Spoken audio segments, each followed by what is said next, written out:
নমস্কার বন্ধুরা, সিএস কিচেনে আপনাদের সকলকে স্বাগত। আজ আবারও চলে এসেছি একটা মাছের দুর্দান্ত রেসিপি নিয়ে, ব্ল্যাক পমফ্রেট কারি। তো চলুন দেখে নেওয়া যাক আমি এই মাছের তরকারিটা কিভাবে বানিয়েছি। প্রথমে আমি মাছগুলোকে নুন হলুদ দিয়ে ভালো করে ম্যারিনেট করে রেখে দিয়েছি। তারপর কড়াতে তেল গরম হলে আমি একে একে মাছগুলো ভেজে নেব। মাছগুলো আমি সব দিয়ে দিলাম, দিয়ে ভালো করে উল্টে পাল্টে ভালো করে মাছগুলো লাল লাল করে আমি ভেজে নেব। দেখুন আমার মাছটা ভাজা হয়ে গেছে। এবার একটা প্লেটে আমি মাছগুলো উঠিয়ে নেব।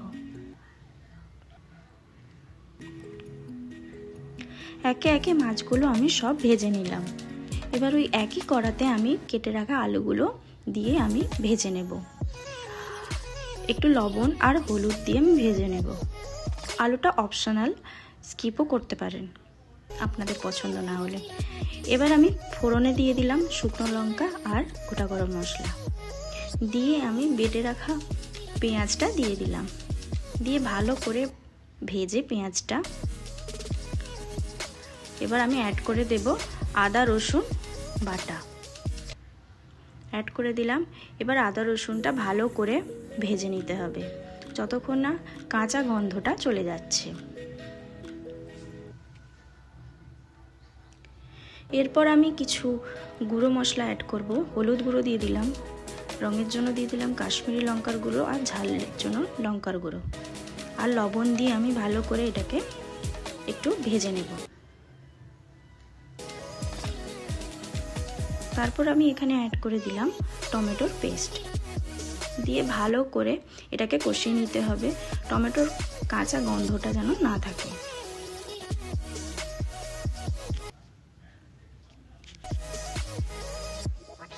ভালো করে কষিয়ে নিতে হবে। তারপর আমি এখানে আলু দিয়ে কষিয়ে এবার পরিমাণ মতো আমি এখানে জল অ্যাড করে দিলাম। জলটা ফুটে উঠলেই আমি এখানে মাছও অ্যাড করে দিয়েছি।